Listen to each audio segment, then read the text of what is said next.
I can't see. Has the recorder started?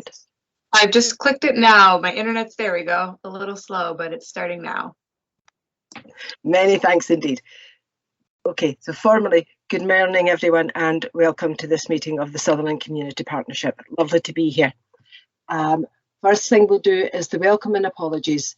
So Councillor Deirdre Mackay is unable to be with us today and sends her apologies, as is Jamie Wilson, and we'll speak more about that later, but Jamie has put his apologies in for today. The minutes of the last meeting. Any comments on the minutes? No? Are we agreeing the minutes of the last meeting? Many thanks, that's them agreed. I should also say that any apologies that have come into Gail, she'll add on to the end of the minute, so there may be more apologies than the two that I have given. And we will now move swiftly on to the Northwest 2045 vision. And who's going to present that? Okay, thank you, Linda. I'll Many thanks, kick this Phil. off. Just bear with me a second while I share the screen. Hopefully everybody can see that. Yep, works for me, Phil. Okay, yep, got thank you it. very much.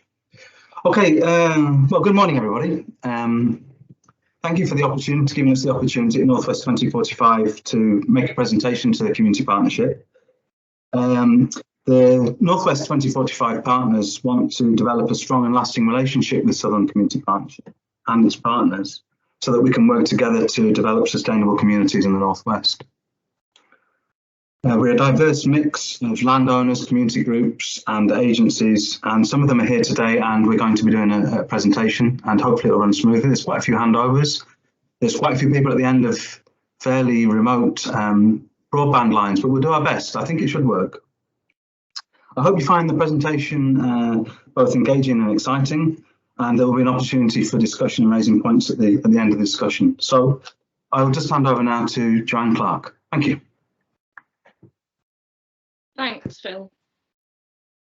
Good morning, my name is Joanne Clark. I became involved in the 2045 project as one of the local interviewers for the Scowrie, Kinlochbervie and Durness area. We would like to express thanks to the groups involved in the project. The project comprises of the community groups, local development trusts, statutory bodies and community, private and NGO landowners from across the Northwest Highlands, from Achill to Bowie and Coya in the south, north to Durness and east to Betty Hill. Some of our partners are listed below.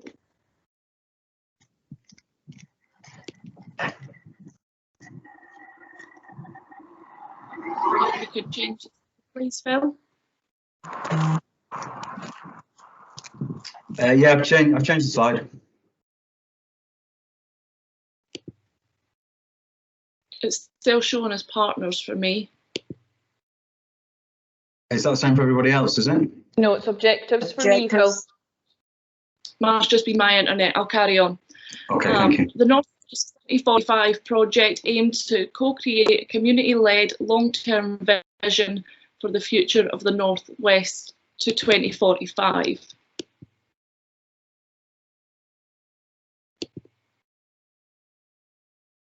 Through a wide engagement process that allows the collective voice to be heard externally, to develop a platform for the community voice to shape opportunities now and in the future, and to establish a partnership approach with decision makers in local and national government, private industry and key agencies to inform and explore place-based solutions and opportunities for development in the area.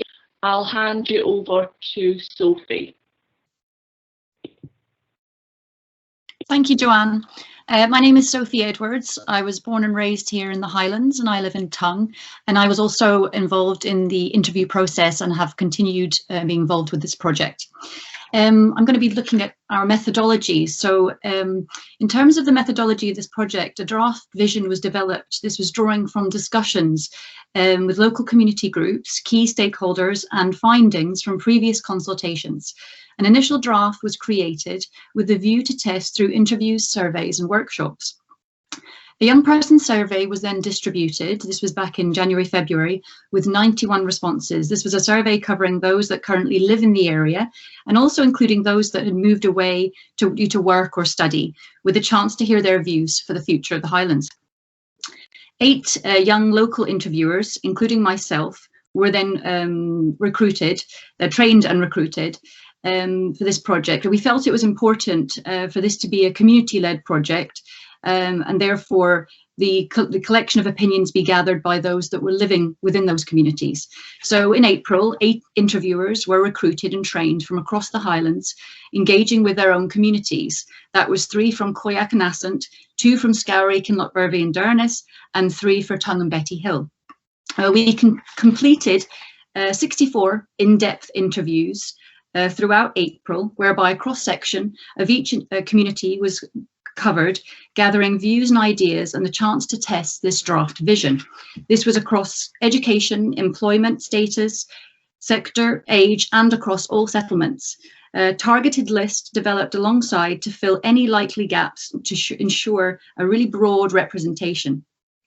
In addition to this, a public survey was circulated with 247 completed, again, reaching as many people as possible. We also engaged with schools. A dedicated high school student survey was designed and circulated, which was then followed up with online discussions where possible. In terms of analysing the research, we initially held a discussion group, a chance to share our experiences as interviewers, highlight common themes and aspirations. After this, the findings were then analysed. We had workshops held with development trusts in the Northwest whose priorities were in line with the vision. Engagement with the Northwest Community Councils, findings were communicated then through the Geopark.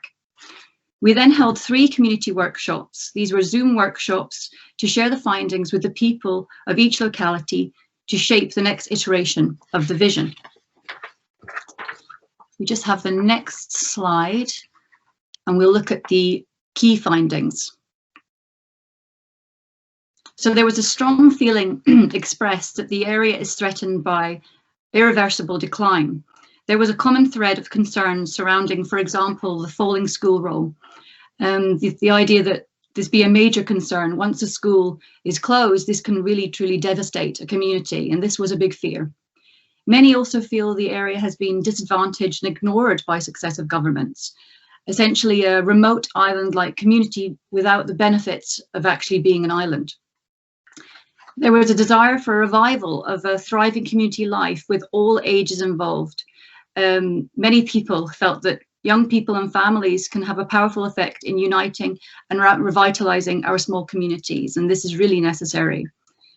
A key priority raised by many is strengthening and diversifying the local economy with a more resilient model.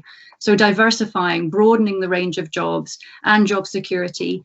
Due to the timing of this research, COVID has introduced us to a new way of working, shifting the traditional boundaries. And this again was a major talking point within the interviews. And then finally, a desire for a coordinated action, not a single solution, to improve services, infrastructure, jobs and housing, and to ensure these actions are good for both people and the environment, not one at the expense of another. A unified approach is necessary in the preservation and evolution of the area. I'm now going to hand to Helen for the next slide. Yes, good morning everyone. My name's Helen Houston and I'm currently the Development Manager for Scowrie Community Development Company, and I too have been part of the Northwest 2045 group. So the key findings that Sophie has outlined to us, those key findings became our route map to 2045. And I'll just very briefly go through them. What came out of it was that we need to develop affordable housing solutions across the whole area, so that people can afford to live and work in the area. We also want to look and explore how, working together in partnership with statutory agencies, we can improve the local infrastructure and, very importantly, improve broadband solutions, because many across our patch still struggle with broadband connections, and you would have heard that with Sophie's presentation. So we're looking all the time at partnerships, but also with each thread we're looking at Scottish Government policy to see how what we need to happen in our area fits with Scottish Government policies and policy opportunities.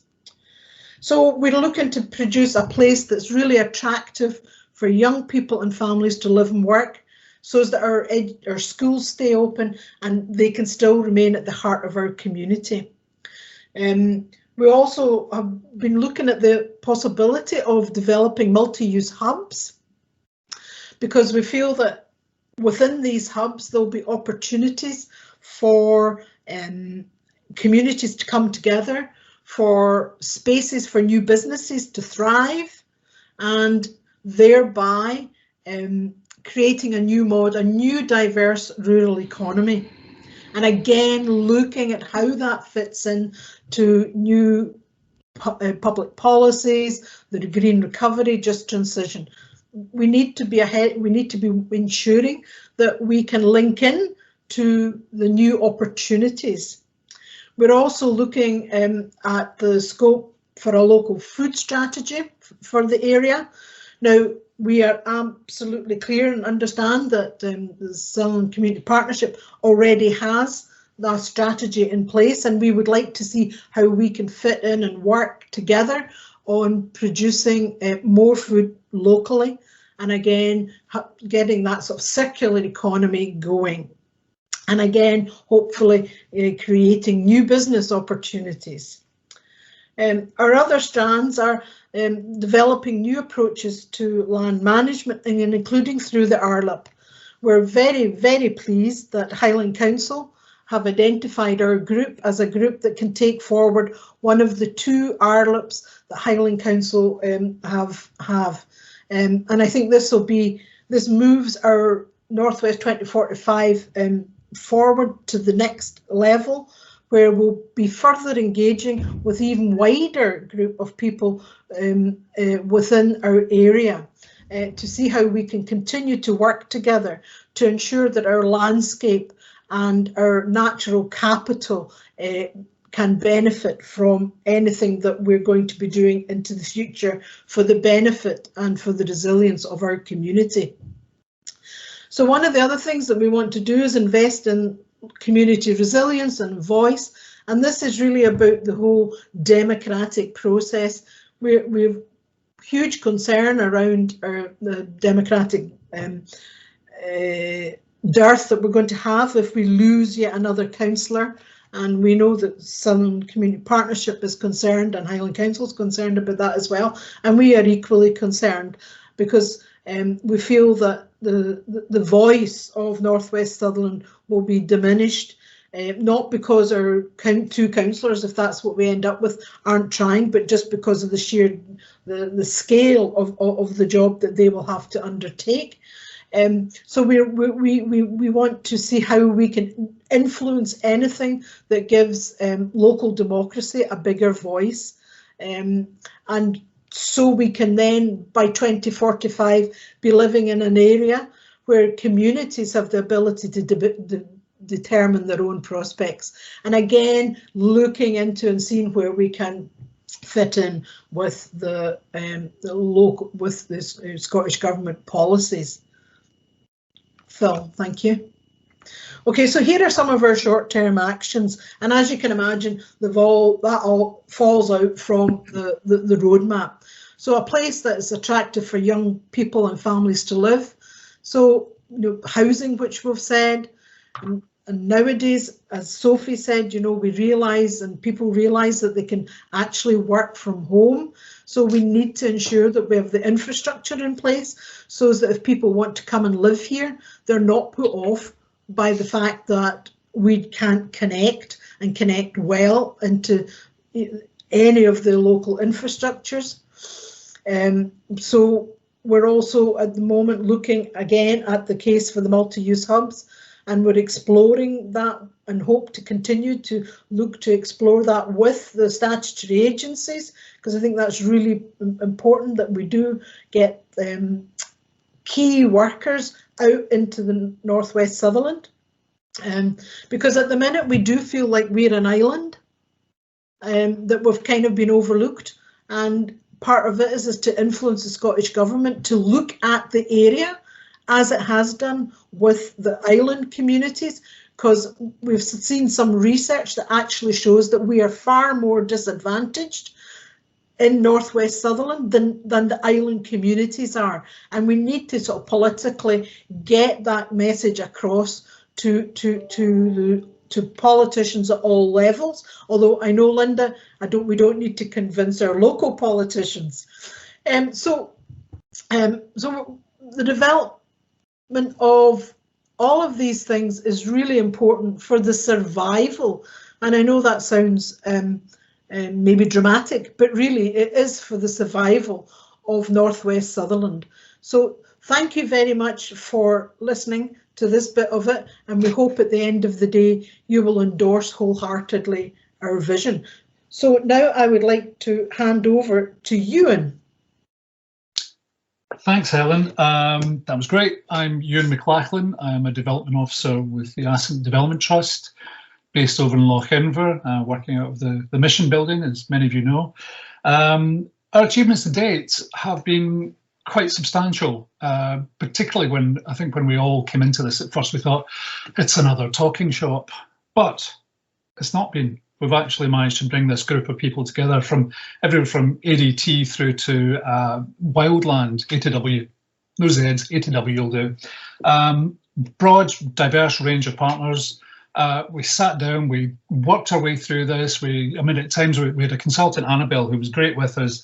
Her task was a bit like keeping cats in a bag, but we all worked through it. And I think we were helped possibly with the fact that COVID focused minds, that we could see our local economy was suffering, our local people were suffering with lockdown, with the end of tourism, etc., etc. So the urgency to get this right really came to the fore in all of our meetings, albeit backed up with dodgy broadband. So the partnership's been formed. I think we did really well with the community consultation, having done several online SurveyMonkey consultations. You know that the easiest thing is to tick a box, but sending people out into the community, engaging directly with them, has been fantastic. We've got real feedback.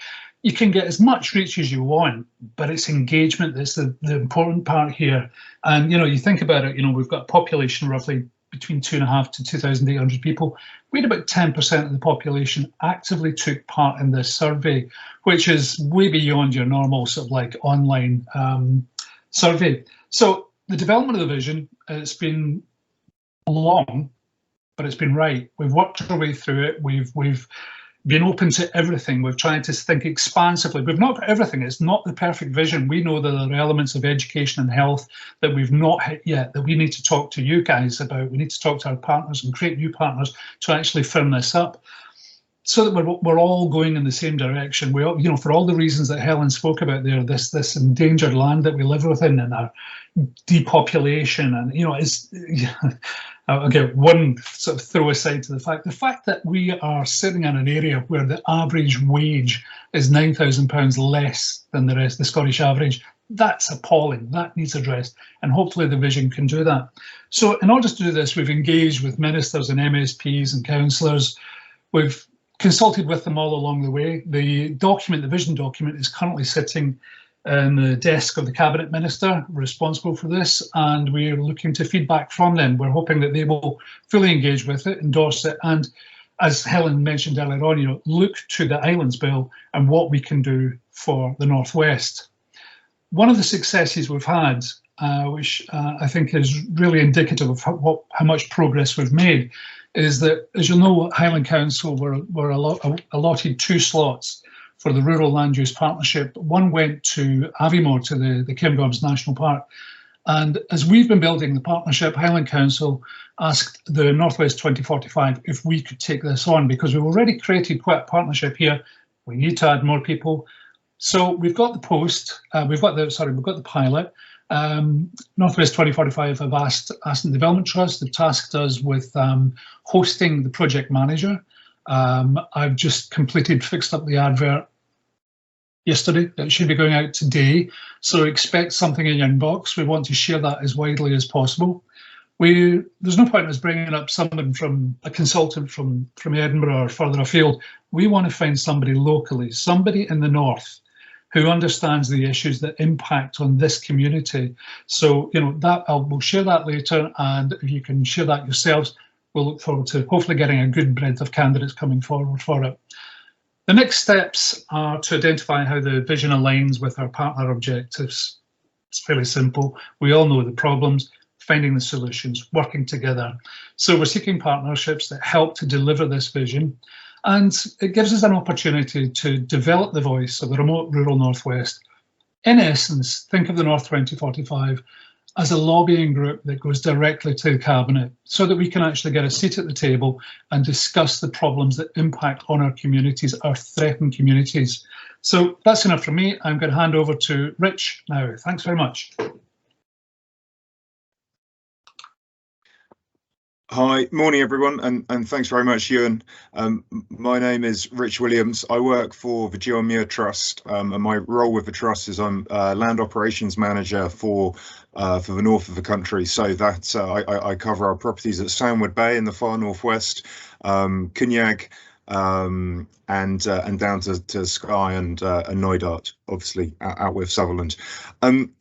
So and home for me is Appletabury, so I'm sort of living in the south end of this project area, and have been involved for a year or so in this piece of work.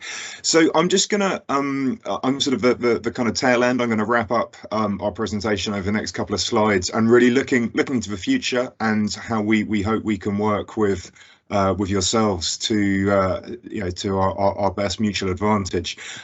So these are just some ideas of how we hope our work and the partnership can work with and benefit yourselves. And these are really ideas for further discussion and debate as time allows.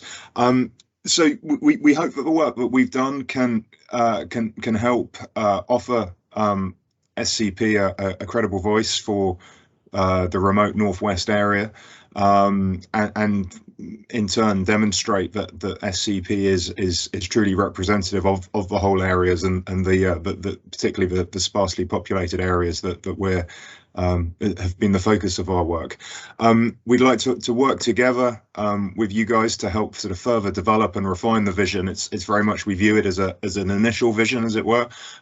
It's not, you know, something that's sort of fixed in stone. It needs to be a live, evolving document, and you know, we appreciate that there are gaps, possibly health and education, maybe other areas that maybe haven't come out as strongly as some other areas. So yeah, we'd be very interested to work to try and address those. I think particularly where our aims and objectives overlap, it would be great to explore areas where we can, particular project areas where we can work together, and look at where we can identify gaps in service provision and sort of challenge service providers to try and fill those gaps. And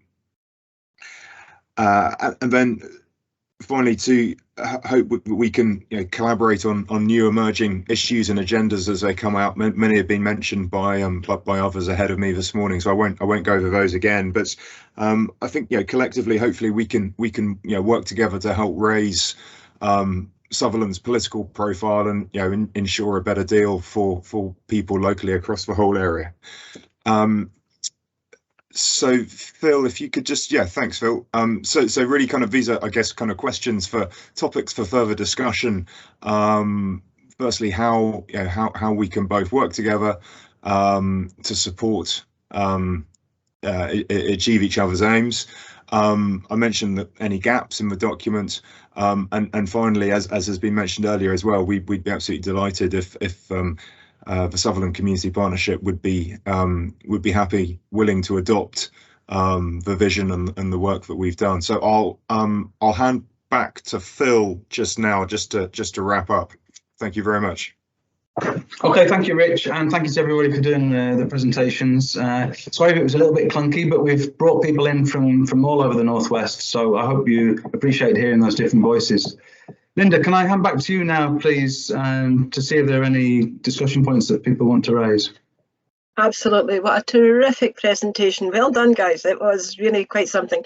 If you'll take down the screen now, maybe we can open it up for questions.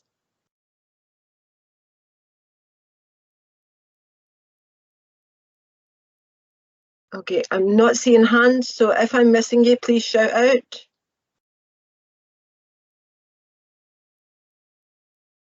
Kate, in you come. Hi there. I'm Kate Kimmy. I'm District Manager for Sutherland, and it was really fascinating to hear the presentations, and it was really good from all different people. So I think it worked really well, Phil. So it was really well done. I think just a bit of insight. I came from Shetland to here, and I would say that you're absolutely right in saying that Northwest Sutherland is far more remote than even Shetland felt, and I think that it's quite a good comparison, and I would be really happy to be involved in any discussions at any level that would help, because I do really think it's quite relevant. Also, I think from an NHS perspective, we are struggling. People will know we are struggling for employment for staff at the moment, like everyone, and I think looking at housing and remote working and everything and bringing families in is really, really important to the sustainability of the area, and would also help. So I would really like to be involved at whatever level that would help, because as you know, last night some of you will have been at the North Coast redesign meeting, where we're looking at a new health hub in the north up in Tongue, but also what we need to do is look at how we're going to deliver services over the whole of the north and west, and we're going to have to do it differently, and quite radically differently, to make it sustainable and to make it more person-centred.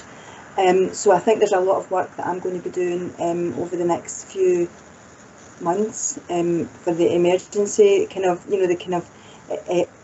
management of it just now, but longer term we're looking at quite radical change in health services in the north and west. So I think it would fit really well with this project as well, and I think we could support each other in doing that. Thanks. Thanks, Kate. That's really heartening stuff. Jim, in you come. Thank you, Linda. Can I just say that I note with great appreciation the progress being made with the Avine rocket range, and that things seem to be progressing without further challenge. So can I ask, well, firstly, if this is now, if perhaps there is a feeling that the environmental lobby now has a deeper appreciation of the economic needs of local people? And secondly, if we can count Avine as being the first quick win, what might be the next quick win that we can aim for to bring some immediate progress to this document, which I very much welcome. Thanks, Jim. Not sure who'll pick that up from the group. 2045, any ideas, comments? Phil? I'll let Rich go.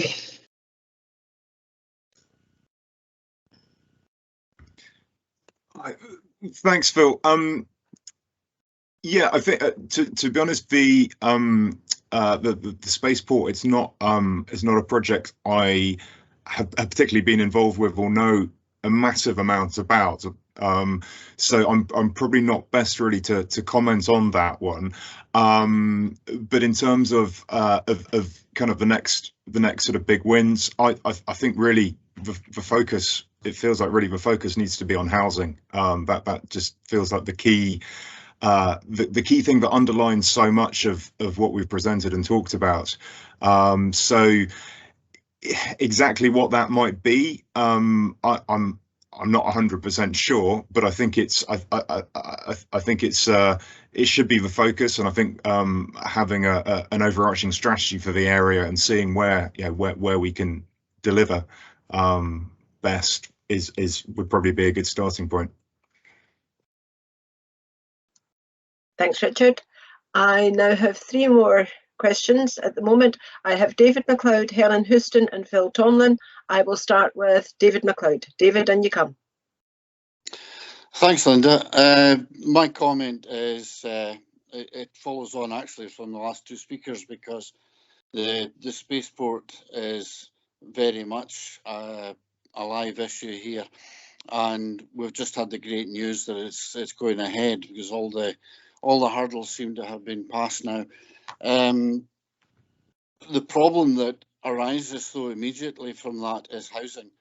And I think that's probably the issue I'm going to be banging on about for the next couple of years, because according to reports, we're going to have somewhere between 40 and 60 jobs created locally. And most of these jobs will be filled from outside, because we simply don't have high unemployment here, because we don't have a high population. So we are going to miss an opportunity if we don't have housing for these people that will fill the jobs. My fear is that we are within a reasonable commute from Caithness, and I know this because people have commuted to Caithness in the past. So if we don't have housing soon, and I mean within the next 12 months, then we could have lost a huge economic benefit to the area. And this will be a game changer. It will only be a game changer if the people come and live locally. And I think that's certainly for this part of the North Sutherland, that's the burning issue, and that's something that we need to address immediately. Thanks, David, and your point is well made and absolutely underscores everything that's been said. Helen, please. Yeah, thank you very much, Chair. Just to say that at the minute, both Scourie and Assynt are looking at the housing issues, and we are taking forward, we're working with Communities Housing Trust to look at getting housing. I mean, it will not be solved in a day, in a year, David, it just takes time. But I think there's something there. Our partner, the Highland Housing Hub, maybe we should be getting a discussion with the Highland Housing Hub to see if they would be willing to be a bit more proactive, because I don't think it's the small local community groups that can solve this issue with housing on their own. So I think maybe somehow or another, maybe Linda or Phil or that could maybe take that forward to see if we can have that discussion with the Highland Housing Hub, which I believe meets every Tuesday in Inverness. Also, I'd like to thank Kate very much for her input there. As Kate knows, Scourie, the area obviously that I work for, is a red NHS area. We have no GP. Well, our GP has retired and no replacement's been found. So absolutely very, very keen to work in partnership with NHS, you know, and as other communities are, we're trying to deliver services ourselves. We're doing mental health services, we're doing foot care services, we're trying to sort of fill the gap. So I would love to speak with Kate about how we can further work together, and I'm sure that's the same for all of the communities around Northwest Sutherland. So I feel even just by having this meeting, we're already a step forward, and so thank you very much indeed. Many thanks, Helen, and again, well said and very pertinent. I'm not seeing any other hands. If I've missed you, shout out now, because I'm not seeing you on the screen. No, covered all the questions, that's fine.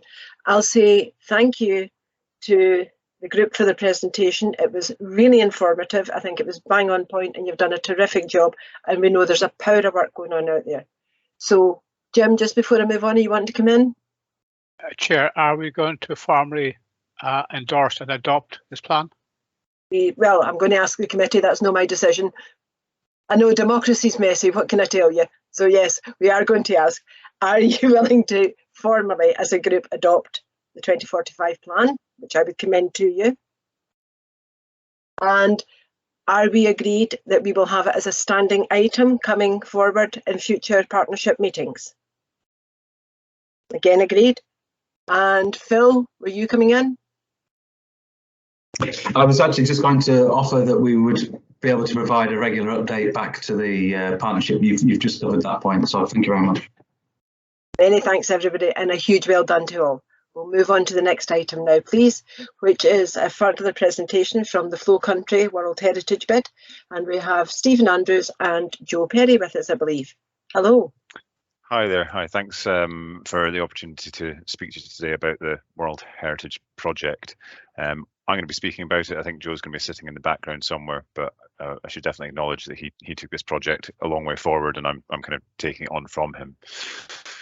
So yeah, so my name's Stephen Andrews. I'm based at the Highland Council, and I've been working on the Flow Country World Heritage Bid since February. So what I aim to do today is provide kind of an update on that, but also provide a bit more background, hopefully give an overview of kind of what drives World Heritage. Sometimes it's a bit confusing to me, so I imagine to anyone else that has a look at it also. So, so just to, let me see, to share my screen. There we go. Try and get everyone else back up on the screen as well. Excellent. Can everyone see that? Just a few nods to show.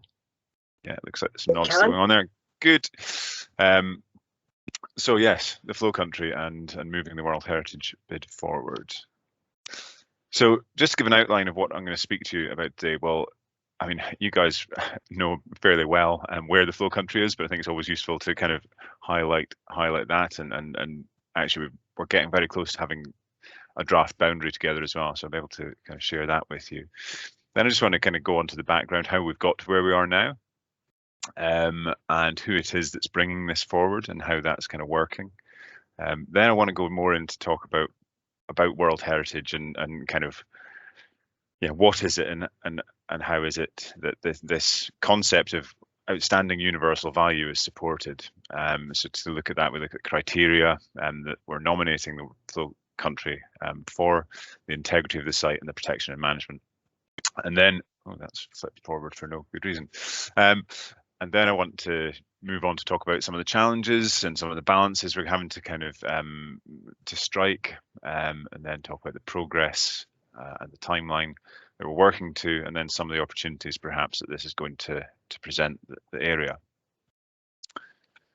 So where is it? Well, you guys know fine well, it's in the far north of Scotland. Obviously this is a Sutherland community partnership, but it does straddle the border into Caithness, of course. And so if we kind of zoom in to a bit more of a meaningful, if rather more confusing map, this is the area that we're kind of focusing on. The red cross-hatched areas are already defined as triple SIs on the basis of the blanket bog that they contain, and the kind of green boundary, which confuses matters, is where we'd start to think of putting the boundary for the World Heritage Site. But we can see basically that stretches from the Avoyne Peninsula right across to the east coast. Key in this, though, and I suppose this is where showing a slightly more simplified map is that the area that we're looking to nominate is effectively defined by the areas that are the blanket bog. So when it comes to the straths, they're not within the site, and also there's quite large areas of forestry that are not within the site. I should highlight that this Google Earth image, some of the forestry that is beneath those kind of purple splodges is actually been kind of felled and undergoing restoration. So it's kind of not as up to date a map as might be useful. But hopefully that gives you a broad idea of the sort of coverage that we're looking for the World Heritage Site. So to give a bit of history, well, how has this come about? And I think you can probably go back to the 1980s, and that's probably what spurred on our taking the time to have a look at the Flow Country and go, well, actually, this is a really special place, and we need to be a bit careful with it. I think this image sums up what was going on really nicely there at the time. I should have maybe put in a modern example of this image as well, because as much as there were areas that were being ploughed for forestry that were maybe relatively suitable, there was also these areas in the centre of this image moving into those pools, which were never going to be suitable for planting trees in any way, and they were never planted. And when you look at modern images of this area, those areas by the pools weren't planted, and the other areas now have conifers on them. But so it was this that spurred on a huge amount of research into the Flow Country and culminated in the publication of what many people see as a kind of Bible of the description of the Flow Country as we see a large area of blanket bog and the habitats and the species that contains. And if you get right to the back of that book, there's a really interesting comment that, hidden away in one of the paragraphs, which states that it's especially well qualified for World Heritage listing. So very forward thinking in 1988 to see that already. So unfortunately, it's taken rather a long time. So we go forward of kind of 30 years or so, and we see this is the work that Joe brought forward, and the people that preceded me working on this. And this was the way World Heritage works in the UK. We need to get the bid to the top of the UK tentative list, and then we can take it forward to for full nomination. And that is what Joe and his co-workers managed, and we were encouraged to proceed to the nomination without returning back to the technical evaluation panel. So that was in 2020. So in terms of who is it that's bringing this forward, well, it's now the Flow Country Partnership, as they've been rebranded. They were previously the Peatland Partnership, and you can see from the kind of broad spectrum of organisations involved in this that it has quite a large coverage from obviously the Highland Council, where I'm based, but also forestry kind of interests, conservation interests, fisheries interests, and wider kind of engagement as well. And that then has been expanded to what we could call the Flow Country World Heritage Steering Group, and that's included even more kind of sectors within that, particularly again around kind of tourism, forestry, land management, and then also folk like Historic Environment Scotland, who are effectively the people that govern World Heritage within Scotland. So my presentation's flicking forward ahead of me, which is a bit strange, but hopefully I can cope with this. So what is World Heritage, I suppose, is the next question. How is it, and what is it we're nominating it for? And so the really important key element in this is the outstanding universal value, as they call it. So that is the element which is kind of a world best example of, and that is supported by three pillars, as they term them. There's the criteria, and so what are the special elements of that? There's the integrity, so how complete is it, how intact is it, and then there's the elements of protection and management. And so I just want to run through those kind of briefly, and because I think it's really useful to understand this before you kind of anyone has opinions on whether it's a really good thing or whether they support it or not. If you can understand the nuts and bolts, it gives you a much better kind of platform to think about this from. So a few words on this slide, unfortunately, but the key thing here is that there's there's 10 criteria that UNESCO have that World Heritage Sites can be nominated on, and we're nominating on the basis of 9 and 10. So this is to be outstanding examples representing significant ongoing ecological and biological processes in the evolution and development of terrestrial, freshwater, coastal and marine ecosystems and communities of plants and animals. So that's a lot of words. What we're talking about is the best example of blanket bog globally, and the outstanding example of processes that are ongoing in that blanket bog. And then the second element is to contain the most important and significant natural habitats for in situ conservation of biological diversity, including those containing threatened species of outstanding universal value from the point of view of science or conservation. Again, that's a huge amount of words, but what we're talking about is the biodiversity that the blanket bog contains, and more specifically, really the birds and the plants. So we can break that down a little bit further, and this is some of the work we've been doing more recently. We can break criteria down into attributes, and we can think about, okay, so what is it that represents a world-class example blanket bog? Well, blanket bog itself is something which is very characteristic to the region, and you don't really see in many other places in the world, and it forms over slopes and dips in the landscape.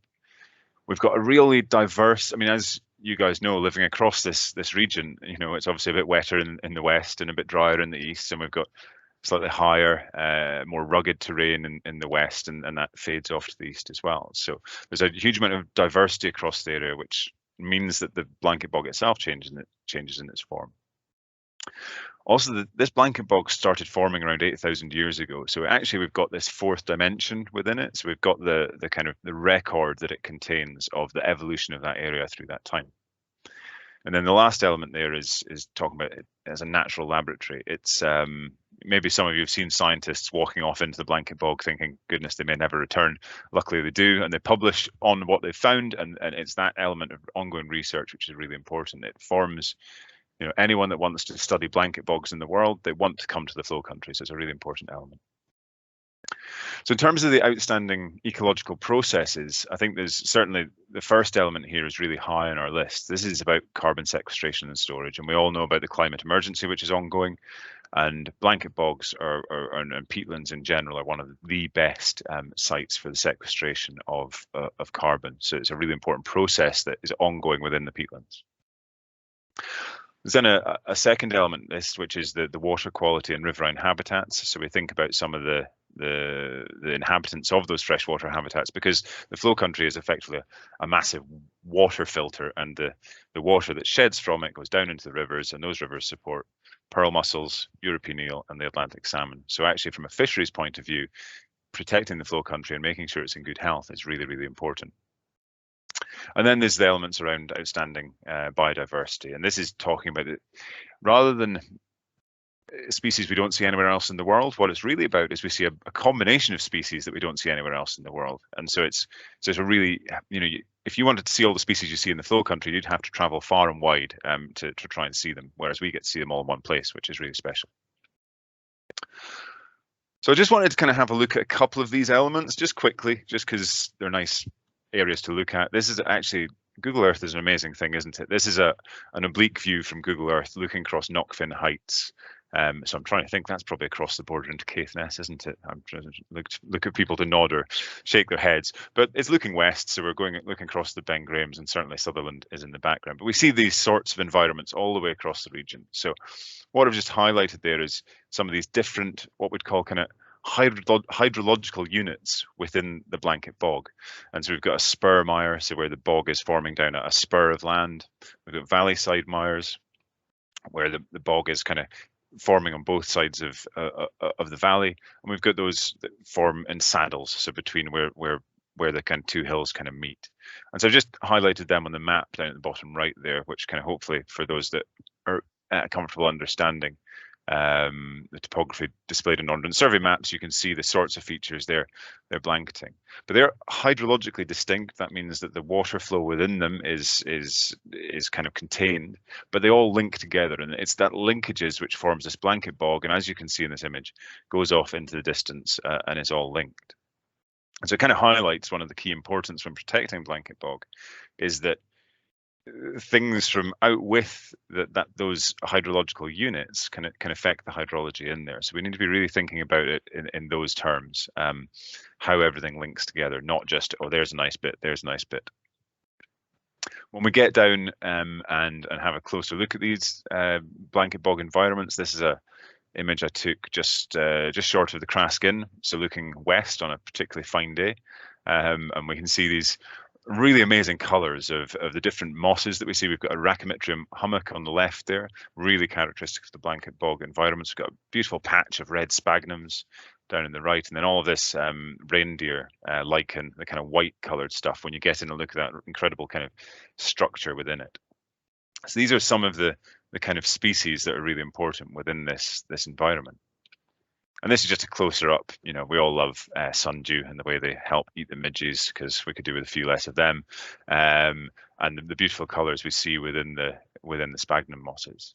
And key in this, in the image on the right, you can see the sphagnum actually below the surface of the water. And what allows the sequestration of carbon within these settings is the fact that it remains waterlogged, and that basically, rather than things rotting as we might imagine out in the open and releasing carbon, they lock it down into the blanket bog. So really important processes going on in there.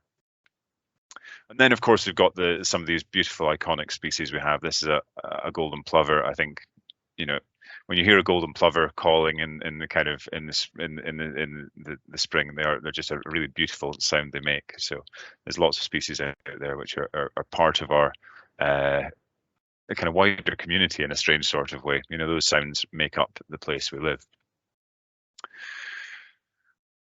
So the key second pillar is integrity, and that's where we really need these sites to kind of link up. So rather than being all those disparate triple SIs, we need to think about the hydrological entities that exist. So this is work that's been done really by Roxanne Anderson at UHI up in Thurso, and also some of the guys at Nature Scott. And as highlighted previously, when we're thinking about this boundary, it's about protecting that outstanding universal value.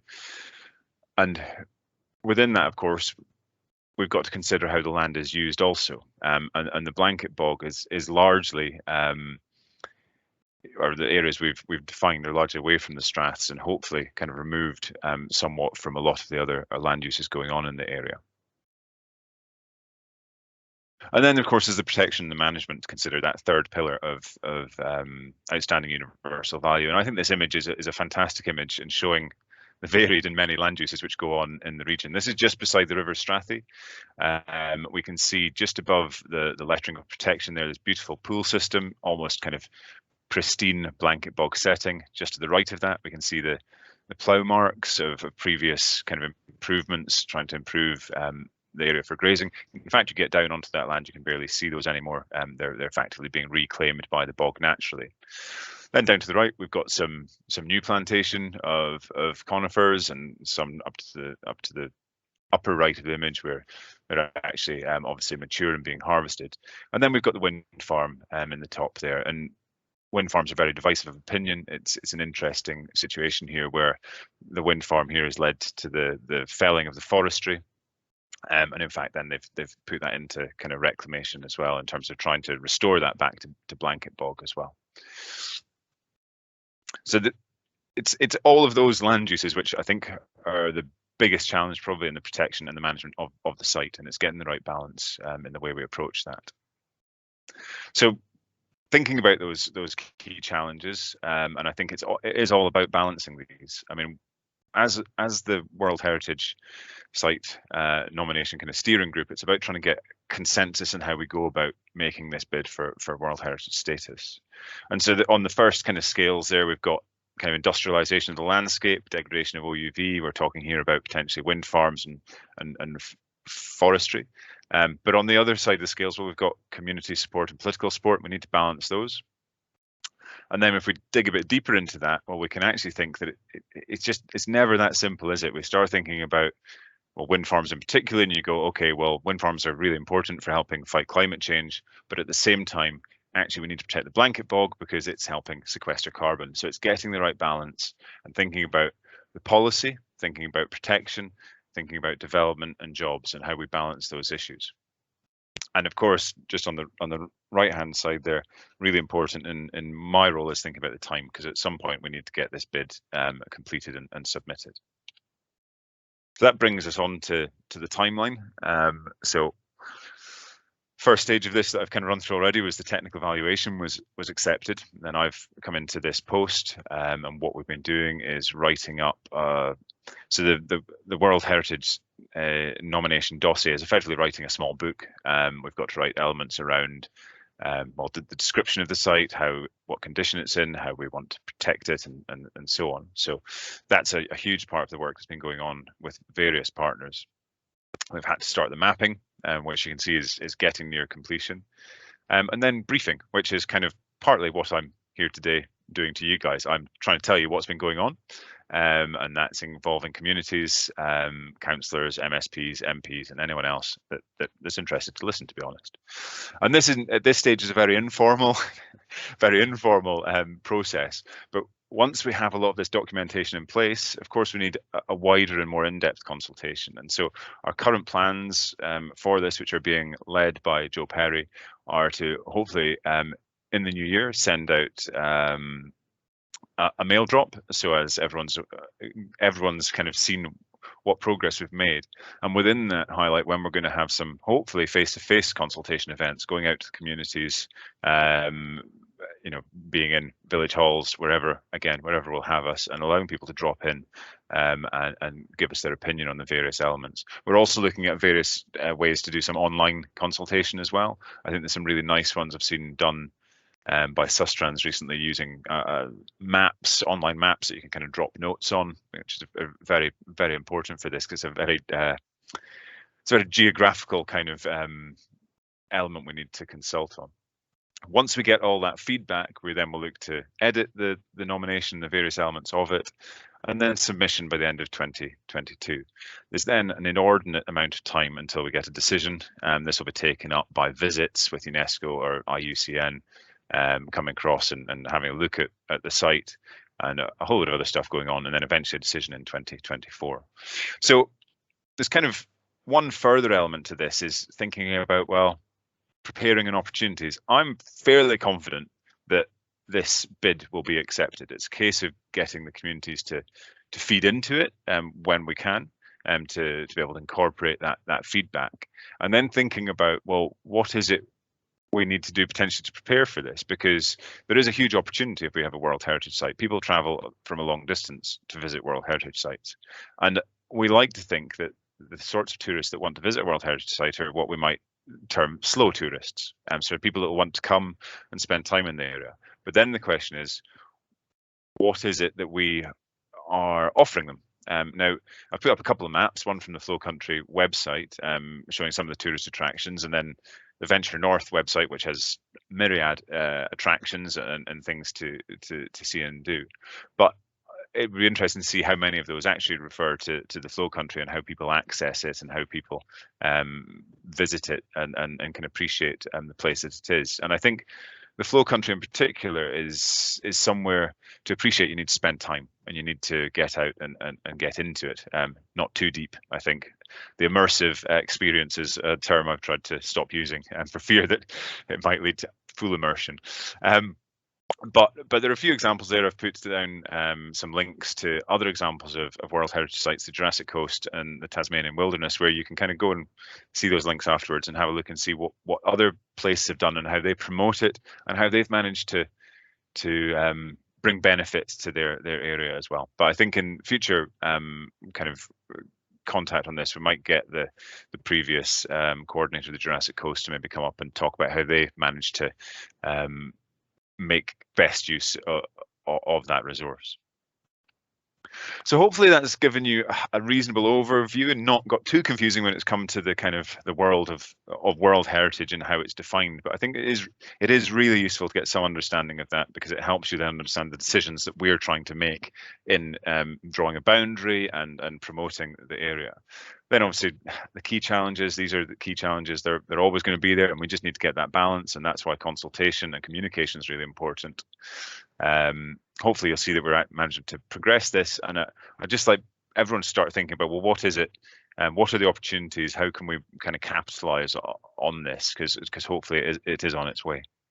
And since my screen's gone blank, I think that's definitely the end. So thank you very much for this opportunity. I'll stop my screen, sharing my screen.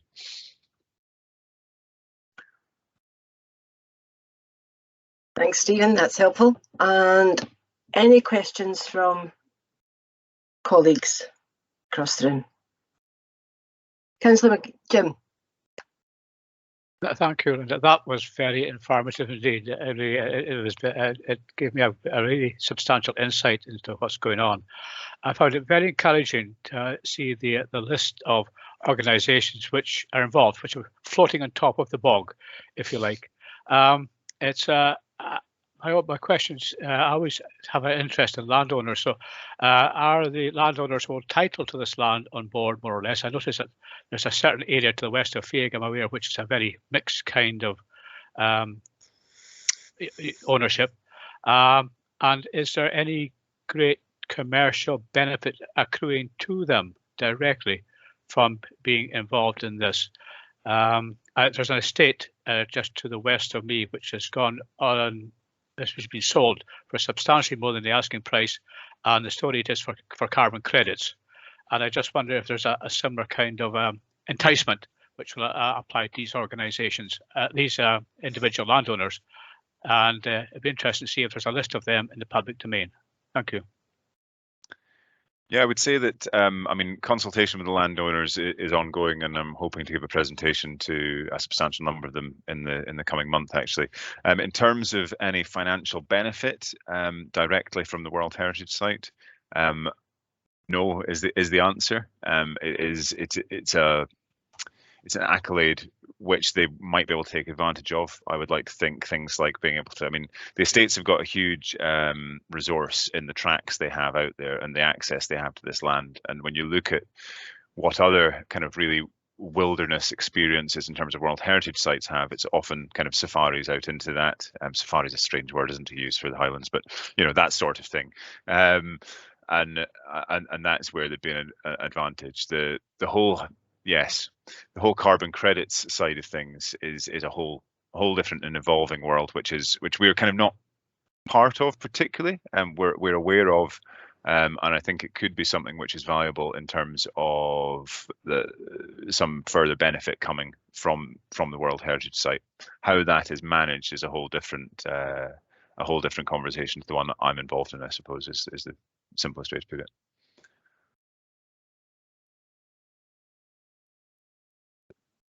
Many thanks for both the question and the response. Helen, please. Yeah, hi, Stephen. I think a couple of points. One, following on from what Jim was saying, that yeah, the carbon credits thing was something I've been thinking about quite a lot about within this whole process, and also thinking about equality. And are we just going to open up an even bigger market for the wealthy to become even wealthier through the whole carbon credit notion, and having it stamped with the World Heritage Site? It probably means that, you know, their profile, the area profile will be higher, and therefore, you know, they'll make even more money out of it. So I'm quite concerned that, you know, the land ownership pattern there just means that the wealthy are going to get wealthier. I'm also quite interested to see how you've progressed so far. I mean, I don't know if you were in when we were doing our Northwest 2045 presentation, but the community was the key people to consult. And yet it seems, looking at your list of people who sit on the panel, there isn't actually much representation from what I would call community. And that now only, I don't know how many years you've been going, 3 or 4 years you've been going, now looking to consult with community, when, you know, a substantial piece of the work has already been done. So I'm just asking the question, how are you going to ensure, you know, you're obviously you've been brought in to write this, so I assume you're not sitting twiddling your thumbs and you're actually getting underway writing it. So realistically, how much influence is community, not the landowners, but community, going to have on this project? Okay, there's quite a lot of stuff you put in there. The first thing, again, I'm not involved in carbon credits in any way, and they will be. So I have probably the same understanding as you do, but my understanding is that the World Heritage accolade will make no difference to the value of that carbon credit. It will be on the basis of what carbon is being kind of either sequestered or the restoration that's going on. So that's kind of an aside, and the World Heritage Site will have no real influence on that. In terms of community consultation, we did consult widely. In fact, we had a really in-depth consultation. I'm trying to think how many. I don't have the figures to hand, but this went on for the previous stage for the technical evaluation. It is something that we cannot. This can't happen without the community. The community live there, and the community are on the land. So it has been done and is ongoing. It may be, well, I don't know if are you based in Scourie? Was I right in understanding that? So no, well, I work for Scourie, but I actually live on the East Coast. Oh, right. Okay, so you're right across on the east. Yeah. So there would have been opportunity for everyone. There was an incredible uptake. Joe Perry went round to. Yes, well, I can't remember how many weeks it was. He had open kind of sessions for people to drop in. There was also some big events in Lairg, I think up in Thurso, then some in Inverness as well, with kind of quite well-known speakers providing kind of some background to it. So there's been a lot of of community input into this already. And then in terms of the representation on the steering group, of course we can't have everyone, but we do have 2 councillors on the steering group. We also have Francis as well, who I see in this meeting. So we do have that's Francis Gunn. So we do have input from the community on that. To bring on more people into a steering group, things can become unwieldy. So we are relying somewhat on representation there. But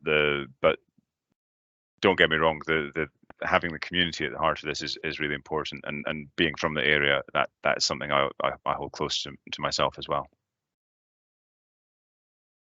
Thank you, Stephen. I have David Watson, and then we'll go to the chat because Margaret has put a question into the chat for you. Thanks, David. Hi, Stephen. I'm David Watson from the Kyla Sutherland Development Trust. Clearly, the flow country has a significant part to play in carbon and ensuring that that's retained, but we also have other tools to use in fighting the ongoing climate emergency. One of which is wind farms, which is a polarising issue. But wind farms at the moment provide direct community benefit to communities.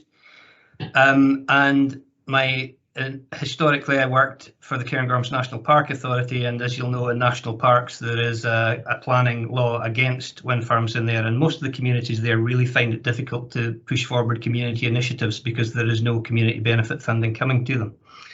So given that wind farms do play a significant part in our battle against climate change, and given that they give direct community benefit to the communities, whereas there will be more benefit, as suggested earlier, to landowners and private businesses from visitors visiting now that, of course, that is of great benefit to our local economy, which benefits our communities as well. But that direct input from wind farms into our communities is very important. So I think we have to be really careful here that if we go one way and we immediately then take a stance against another way that we battle climate change, which has community benefit, there may be some significant issues for our communities and the direct community benefit that they could potentially get from, as I say, another lever against climate change. I'd just be interested in hearing your thoughts on that. Yeah, well, I mean, this is something, you know, that is occupied, I would say, probably the majority of my time since coming into the role, because it's clearly a difficult situation. I'd like to say that, first of all, though, that I think there is a huge opportunity for kind of not just landowner benefit from the World Heritage Site. I think there's a potential for a lot of people to benefit from this in terms of tourism.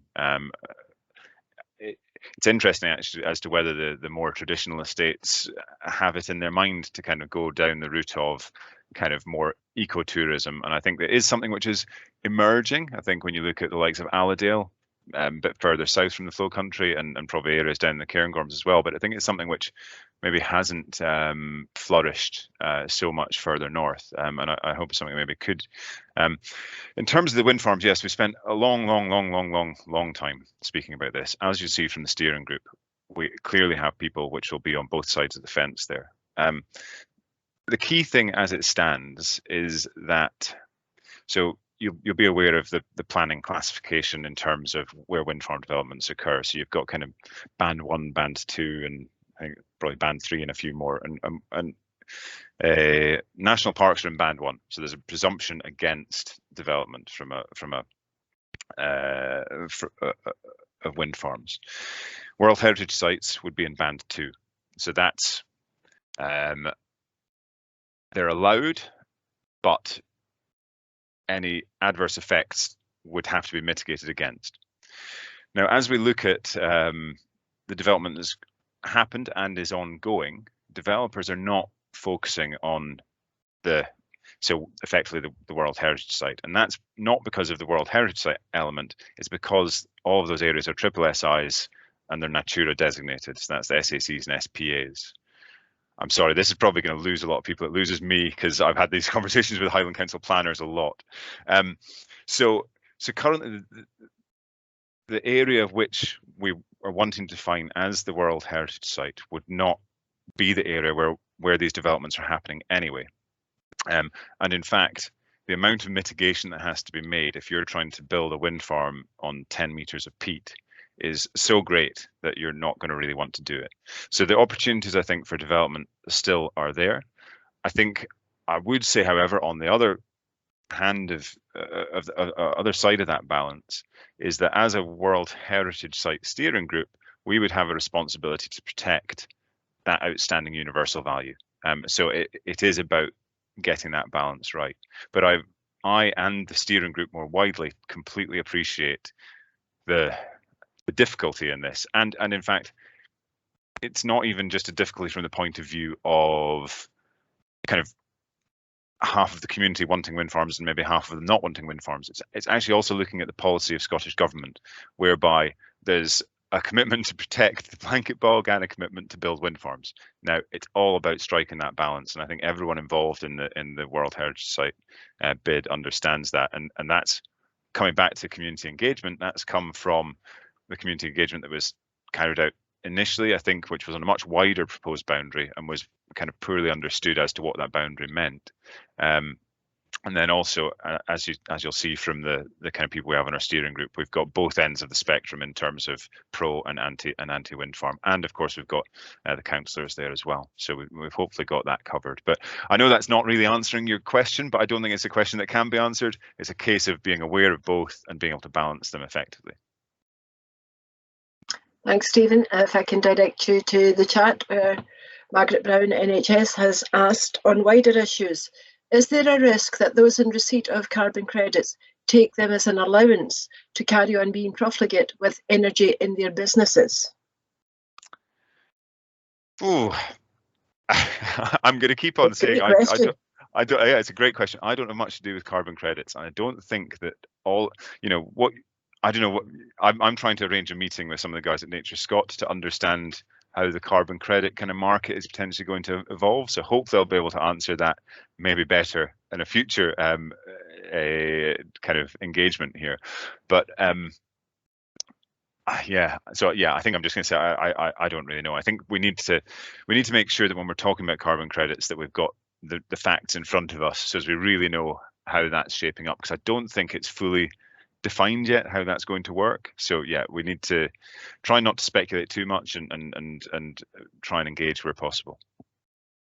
Apologies, Michael. I'm actually going to bring Margaret in here. I'm assuming this is a lead on from the question that was in the chat, so I'm going to bring Margaret in at this point. Margaret. Yeah, it's okay. It was just a minor comment, really. I wasn't expecting an answer, honestly. It was just an issue that I found particularly interesting because it was raised in a discussion I heard on the BBC a couple of weeks ago, which is around the whole idea of, for example, carbon offsetting, where some people, organisations can think they carry on being fairly polluting because they've sort of plant a few trees or do some carbon offsetting. And one of the questions raised on this radio debate was the issue of organisations or private individuals, businesses buying up estates and rural, patches of land, such as we've been talking about earlier, in order to get the carbon credits to sort of offset what they're doing in the rest of their lives. So it was really a comment more than I wasn't honestly expecting an answer. Good. No, I did. I think I listened to that program as well. Actually, it was really interesting. Yes, I think it's a really interesting issue, and that's for the politicians far above me to try and wrestle with, I think. Thank you. Many thanks, Michael, and Michael's the final speaker. Thank you, Chair. I have to be, I'm afraid, on the other side of David Watson, and that we're there to get community benefits of wind farms.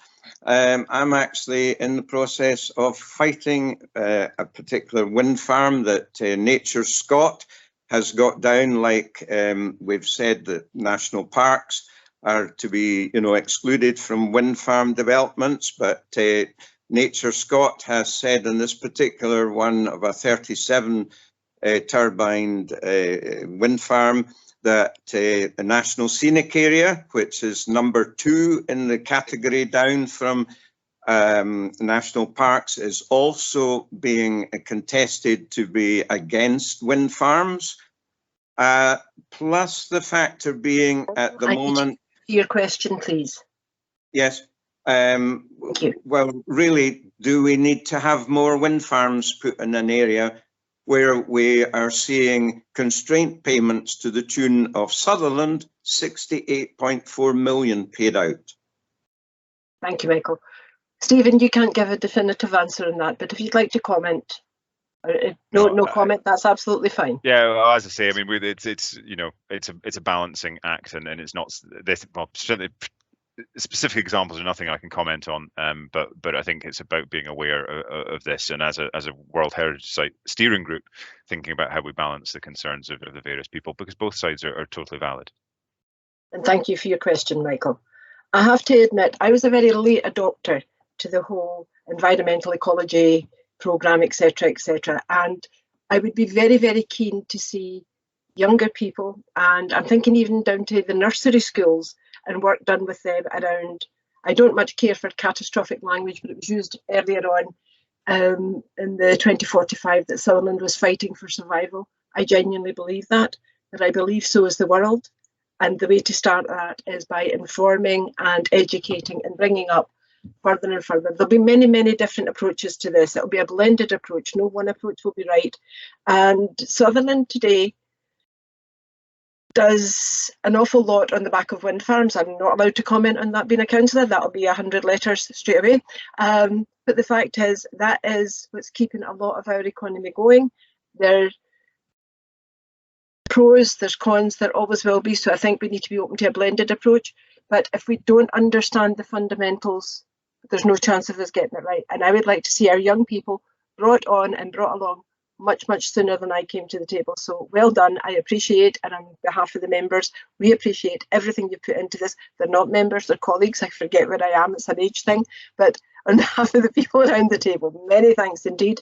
And I'm sure you'll be back again. Thank you. Yeah, well, thank you for your time, and thanks also for all those questions. It's really great, and that's the opportunity that this provides. So thank you very much. Many thanks to you both. And moving on, we're going to Jason Gardner, Station Commander, and Jason's going to give us a talk on the fire alarms and the safety programme. Hello, Jason.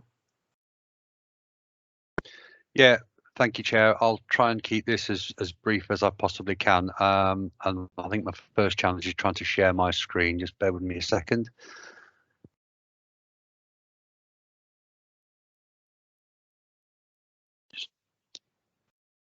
If you can give me a shout to confirm that you can see my presentation. I can see a blank screen right now, but I can see a screen. Thank you. Fantastic. Okay, I'm just going to take just 5 or 10 minutes and I'll try and get through this as quick as I possibly can.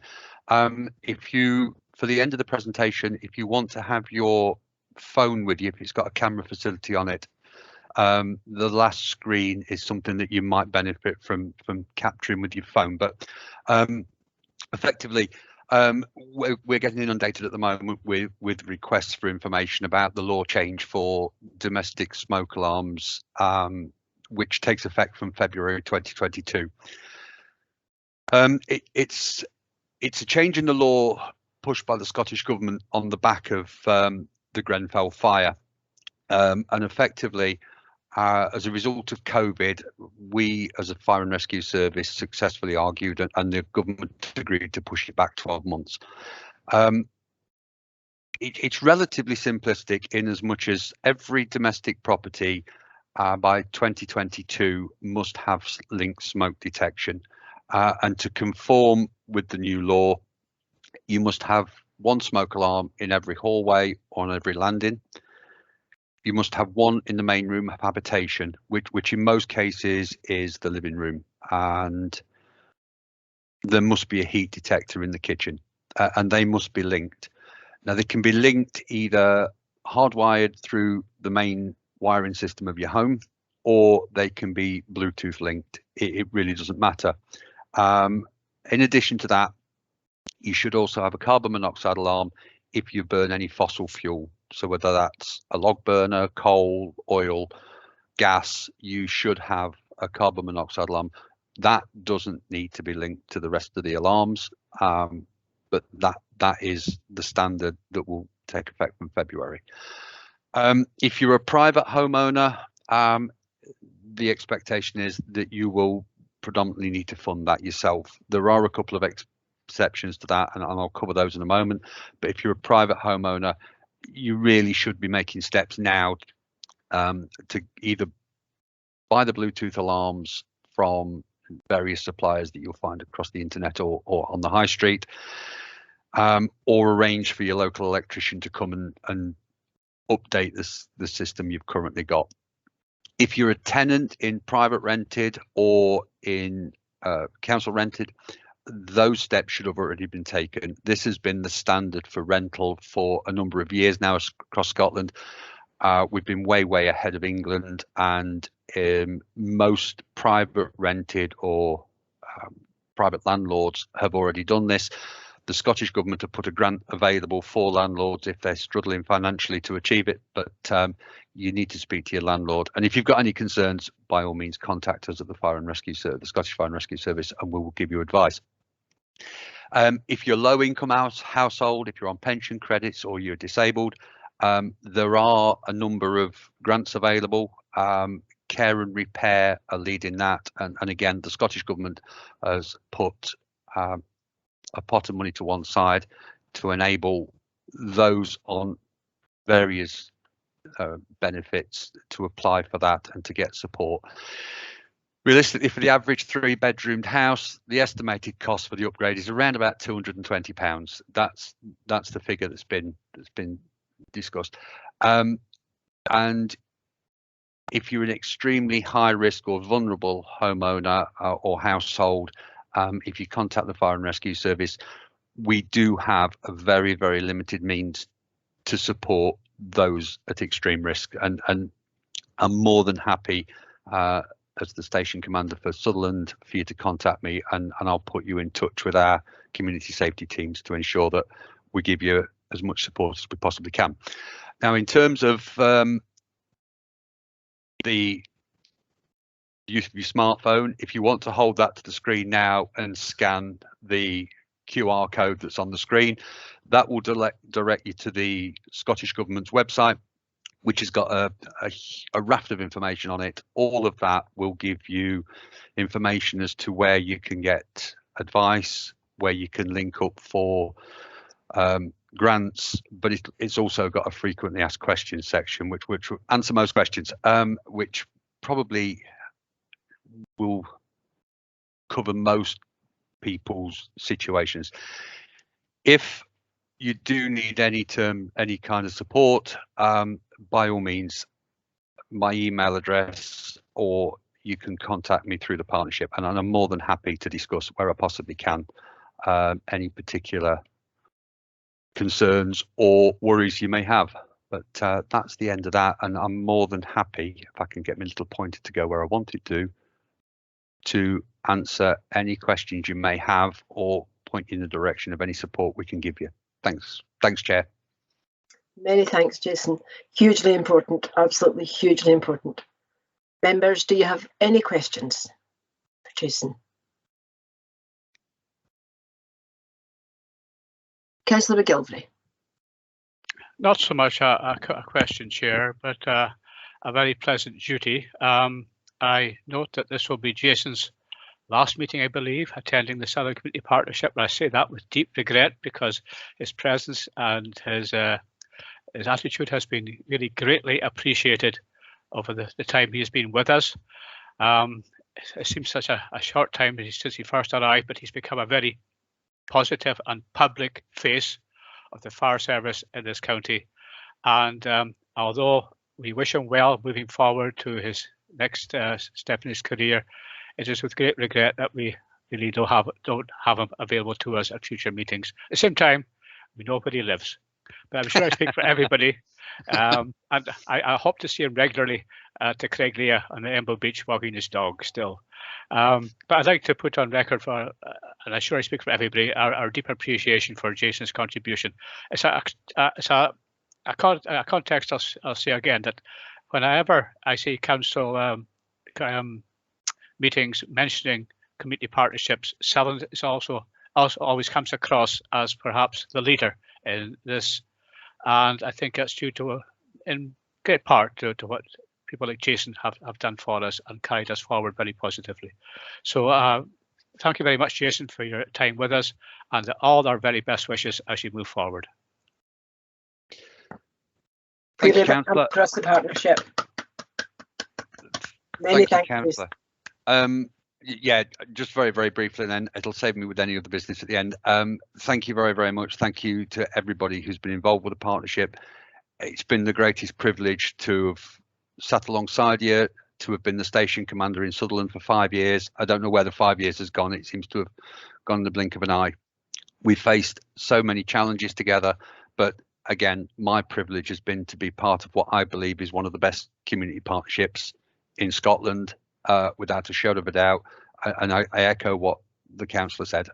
That's in no small part as a direct result of the people that sit on this. So thank you very, very much. And yes, you're more than welcome. If you want to contact me, my email address won't change, and neither will my phone number. I'm more than welcome. I'm more than welcome any comments, and thank you very, very much. Thank you, Jason, and every success in your next participant, every success. I heard what sounded like a hand going up. I can't see any hands or any further comments. Okay, many thanks indeed. And moving on.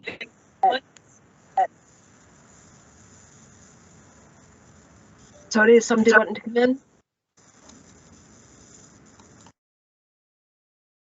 I think it was Kate rejoining the meeting, and she's not on mute, so I've muted her. Just if she does want to speak, she can unmute herself. Many thanks, Gail. That was helpful. Sorry, David, at long last. So over to David now, and David's going to talk to us about the fuel poverty group and the upcoming summit, I believe. Yeah, thank you, Chair. Mainly about the fuel poverty summit, which we've mentioned quite a bit on this meeting before, but it's actually rapidly coming towards us, and it's going to be happening on the 8th of October. Originally, we had hoped that we would be able to have an in-person event in Lairg Hall, but unfortunately circumstances have conspired against us, which means that we've taken the sensible decision to go online with it. The real benefit of that is that we will actually be able to have a lot more participants able to attend, which is fantastic. There's been a lot of work has gone into this with our subgroup. The programme is looking really, really exciting.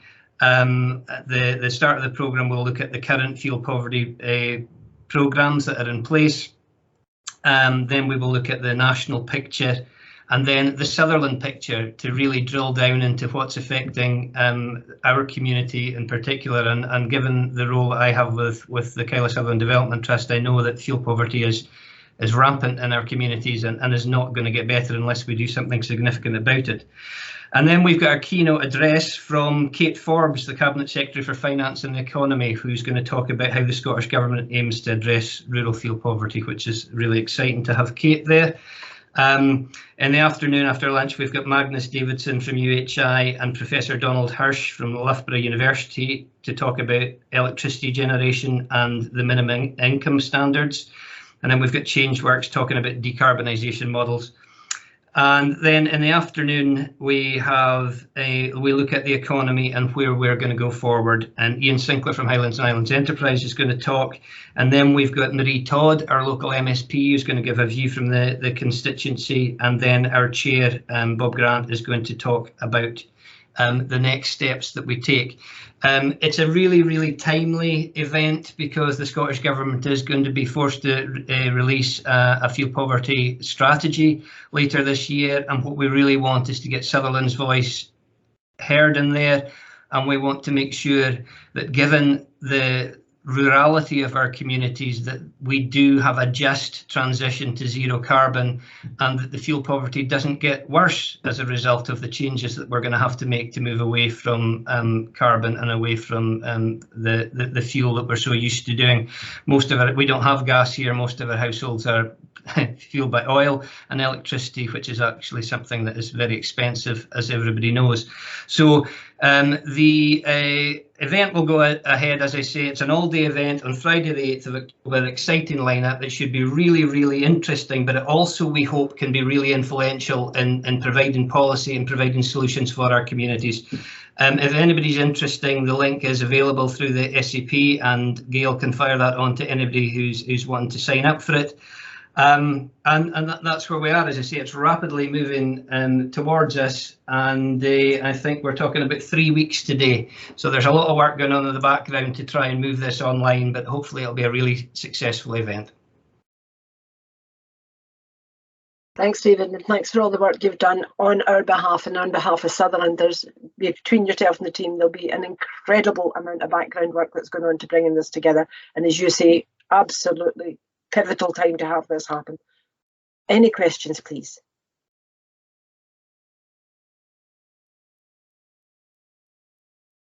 Again, if I'm not seeing you, just shout out.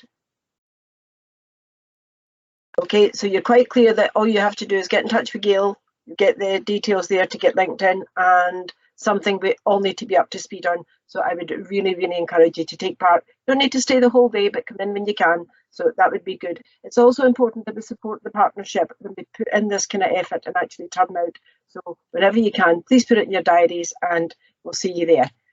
Okay, many thanks. That was great, David. Moving on to employability now, if I've got this right, and it's Heather MacDonald.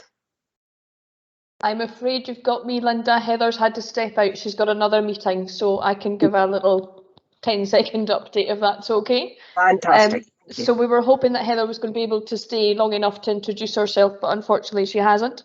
Heather MacDonald is from Skills Development Scotland, and she is going to take on the role of chair for the employability subgroup. So in the first instance, we had a planning meeting just a couple of weeks ago for the group. So it was just myself and Heather and a couple of others. We talked about the terms of reference, the purpose and outcomes for the group. So the first meeting will take place at the end of October. And if I was really organised, I would be able to tell you the date, but I can't remember it off the top of my head. So the information about that meeting will go out, you know, up on the Facebook page and various things and the circulations that the SCP do. So just to come to myself, let me know if you want to be part of that group and to attend, absolutely, and there will be regular updates as part of this meeting as well as we go forward.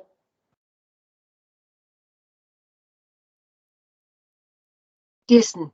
Thank you, Gail. Jason.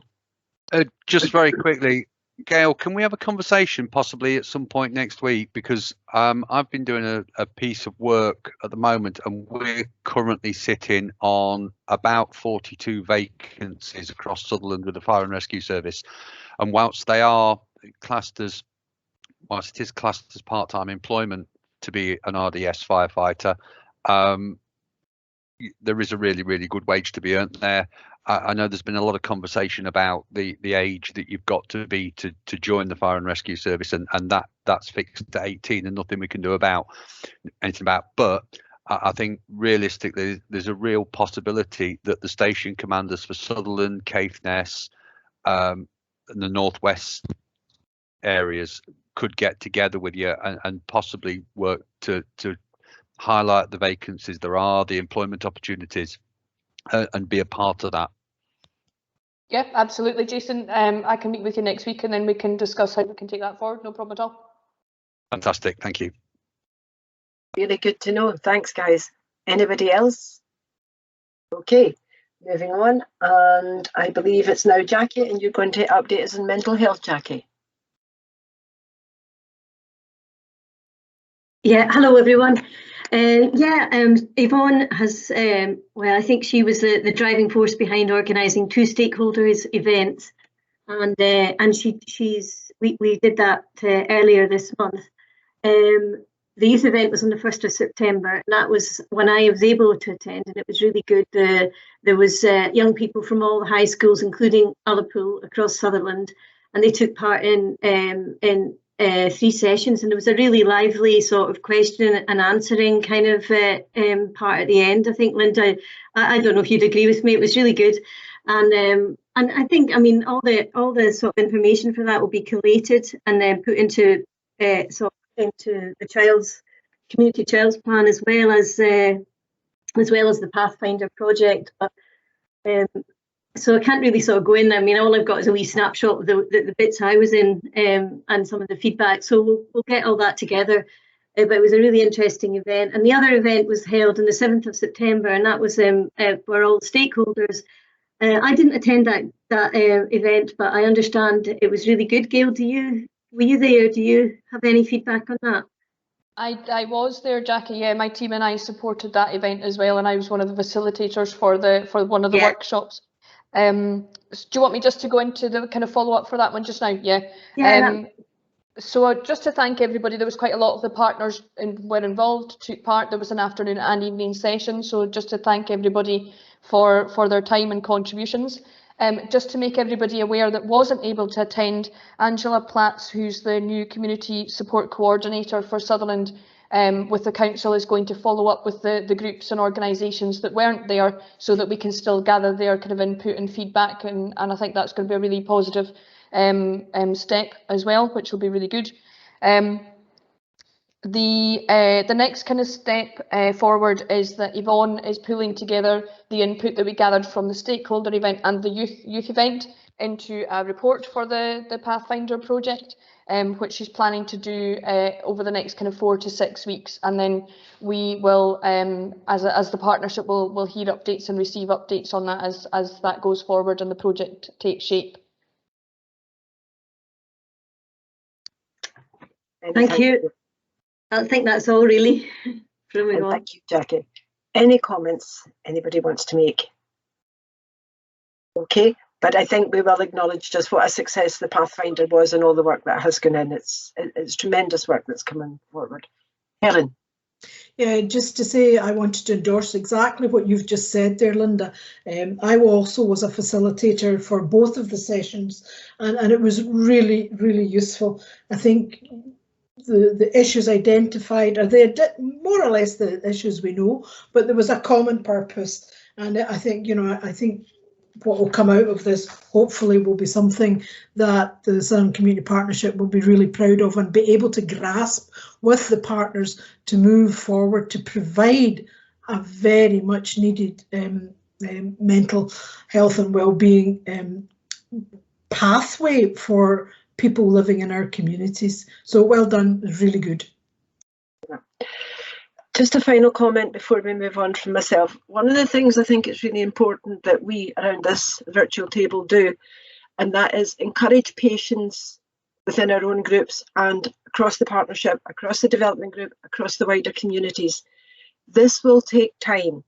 And what happens is there's a big bang and people get really, really excited in the beginning, and then they get quite frustrated because it takes time. We didn't get here overnight. We're not going to unravel it overnight. And it's important that we keep supporting the people who are there in the front line, who are pushing this forward increment by increment. And it's really important that we as ambassadors of what's happening take that very kind of noble stance in we will get there, and we'll get there as soon and as well as we can. Is that reasonable? Because we know when something new is launched, there's a big bang, and then there's a what's different. Well, there's a lot different, but it may not be making a difference to you yet, but there's an awful lot that's different. And as ambassadors, if we take that stance, people will follow us. The fact that we're sitting around this table means we are leaders, all of us, every single one of us. So we need to take that stance and have that confidence, and sometimes come together just to have those, I was going to say informal, what I really mean is a good gab and a letting off of steam and a wee bit of sharing of what's working, what's not, what's good, what could be better, and how we maybe need to get into a huddle somewhere to help something progress. So let's keep it real, yeah? But out there, let's head up and, you know, kind of loud and proud, and this is what we're doing for Sutherland. It's not about us, it's about Sutherland. And as leaders, I think we owe it to people to take that stance, because this is going to be a hard winter. It really is going to be a hard winter in all sorts of ways. Anyway, that's not what we're here for the day, but take your stance, be proud of it, and come back into the group when you're just needing that wee bit of support or that wee bit of encouragement.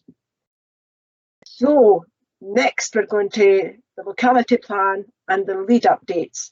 And we're starting with Kinlochbervie, and my absolute apologies that I don't know the name of the lead. That doesn't mean I don't know the lead, I don't know the name of the lead. So if you'll come forward, please.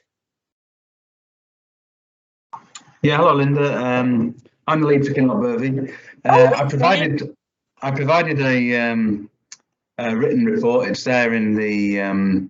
It went out with the papers. I don't really have anything to add, but if anybody's got any questions or comments about the work in Kinlochbervie, I'd be happy to take that and discuss anything.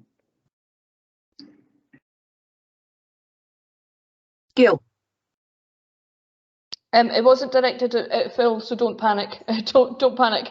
It was just to say that all the updates from the leads went out, Linda, with the papers. So I think if there's anything burning, if any of them wanted to jump in, then they'd be very welcome to. But I'm conscious of time as well, and it is 11:45. So just to bear that in mind. Thank you. It is, and thank you for rescuing me time-wise. But at the same time, I will go as far as I can because I recognise the work that's going on, and if people do have things that they really want to speak to at this point, we're going to do it. I'll just ask you, Jason, please.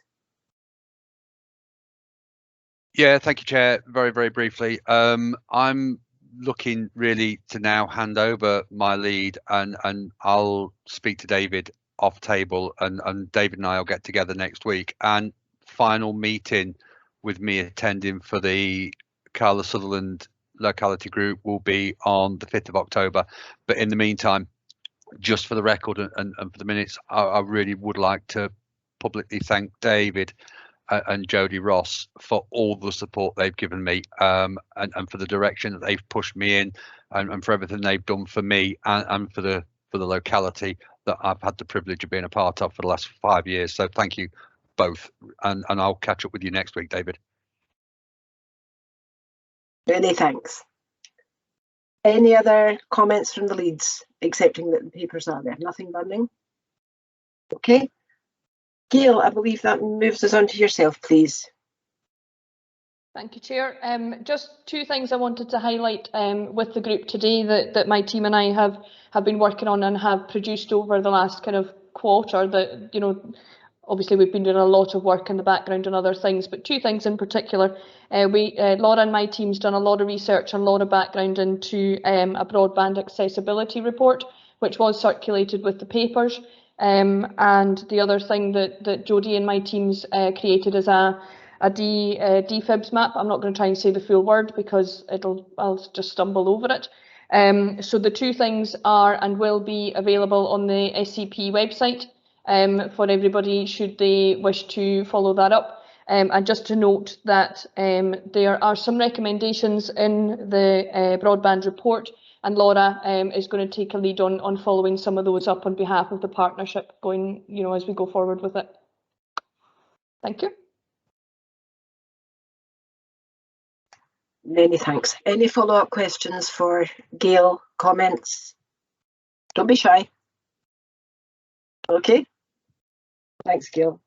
And we're moving on now, and it's Karina, please. Community Matters. Yep, just an update from the Sutherland Resilience Call. So the group continues to meet approximately every 3 weeks. We've got our next meeting next week on Tuesday the 21st, and that's between 11 and 12. So we've recently been looking at the Community Recovery Fund 2 and getting some funding into Sutherland for that. So we've had 3 applications go forward and be approved, and that's for funding totalling 135,000 approximately, which is for projects and activities right across the county. So that's been some really good work. So the funding's just going out of the door at the moment for that, so the work will be ongoing between now and the end of March next year. The group is looking at future resilience of anchor organisations, and we're always trying to look at where there's any gaps across the county to make sure those can be filled and we have representation. So continuing to do that and to look at how we can move forward with anchor organisations for the future. And at our next meeting next week, we'll be looking at some actions for that and some potential guest speakers to have along as well for that. But just discussing some of the usual issues that are coming up and getting updates from each of the anchors individually to find out what's going on the ground in each of the communities across Sutherland as well. But there's the update that's part of the information that was out as well. So there's nothing really on the back of that. But if anyone's got any questions, then they can fire away. Many thanks. Any questions? Comments? Okay, I have one. Is there anything that's really surprised you, Karina, in the work that you're doing? You know, you spoke about the routine things and whatever. Is there anything that surprised you? I think the key is going to be the future resilience of anchors. We've got different representation on the group. Some are from organisations where there's paid employees, but others are represented by community councils and volunteers and that type of thing. So there's been some good discussion. It's been off the agenda recently just because of the Community Recovery Funding 2 coming out and prioritising that. So it'll be good to get back to the conversation, but still a lot of issues going on, and poverty has been one of the biggest ones and coming up on in so many different meetings and in different conversations, and it's sometimes felt that's forgotten about and that it's not existing here, but we keep saying that it is, and it's got to be a focus of what we're doing as well. So lots of different things coming up, but I think looking at the future of anchors and how those can be supported, funding is obviously a key issue with that. So it's not going to be an easy fix for that one either. So we just have to look at who we can get involved, get the right people around the table and speakers and things like that, but work together. It seems to be a good forum for people to come together. We've still had really good attendance at the meetings, so people seem to value that and being able to use the support from others who are experiencing similar issues. So we'll continue to facilitate that as long as people want, and we'll continue to try and do that. So we'll have the meeting next week and see what the focus will be and the issues coming out of that as well. Thank you very much. I look forward to learning more. I don't know quite as much as maybe I need to. I'll pick that up with Phil and the Sutherland councillors, but many thanks. That was useful. Community Matters, AOCB, and it's your good self, Jim, I think, is going to speak. Well, thank you, Chair. It's with some regret I note that Jamie Wilson isn't here today, because it would be a chance to pay tribute to what he has achieved in his time as Chair of the Southern Community Partnership. As I said earlier, whenever community partnerships are mentioned in council circles, the Sutherland is actually held in the highest of esteems. And I think we've all played a part in actually contributing towards this, this essence. But no team is complete without a leader, and there can be little doubt that Jamie has provided inspiring leadership. And it is really with some sadness and deep regret that we note that he is moving on to greater things. So I'd like to just, I'm sure I speak for everybody again, that we have minuted and recorded our deepest appreciation for the work that Jamie has done as leading the Southern Community Partnership. And at the same time, he's not moving very far, and we know where he lives, as with Jason. But it's a hard act to follow. But I'm sure the next in line will actually stand up to the challenge that he has set. So thank you very much to Jamie, and we wish him all the very best for the future. Indeed, we all do. Many thanks, Jim, and well said. Any other business? Comments? And my computer's just closed down, but I think we're just about there. We're just about there. Catherine Graham's put her hand up. Linda. Catherine, then you come. Thank you very much. I just wanted to note for just now that the current, I work for Social Security Scotland, so that might give you a wee bit of background before I go on to say what I'm going to say. So it's just really to highlight and bring to your attention that child disability payment is going to be launching from the 22nd of November. It's currently been run as a pilot in 3 local authority areas, but from the 22nd of November, that will replace the current DLA for children that's in place across Scotland. So it's to note that I will send some information across to you, Gail, that you can share with the members, but also that there will be an offer there that myself and my team can come along and speak to anyone that would want some further information around that. And also that we will be launching at that same time when that payment starts, is that the local delivery service will launch at that point, and that's the face-to-face service where clients can get support to complete application forms for Social Security Scotland. So if someone needed help to complete that child disability payment application form, a client support advisor from ourselves could come along, either deliver it by video call, because we've had to go down that route just now with the COVID. We can do it over the phone, or we can meet someone somewhere, and we can also actually visit their home if that is a real requirement for them. But again, I'll put some information out there, but I think I'm coming along to the next meeting to kind of maybe give some more insight on that in December, and obviously by that point we will be a live service. So, but I will share some information just in my contact details for anyone that wants to get back in touch with me for any further information. Thank you. You muted and unmuted yourself, and you've muted yourself again, Linda. I'm better muted, believe me. Thanks very much, Catherine. That is helpful to know, and I look forward to hearing and learning more at the next meeting. So if that's us for today, folks, the only thing I have left to tell you is the next meeting will be Friday the 10th of December. I think that's the day after the full council. Friday the 10th of December at 10 AM. Is that okay? Perfect. Well done, Linda. Good show. Thank you, Jim. And just to note, Linda, just before you say your thank yous, there will be a focus on young people at that meeting as well. You did tell me that. Yeah, the agenda will be decided, but there will be that'll be the focus for the next one. It seemed all around young people. That is absolutely fantastic. Looking forward to that. Okay, have a great Friday. Take care, and we'll see you soon. Bye. Thank you, Linda. Thank you. Excellent. Thanks, folks. Bye-bye.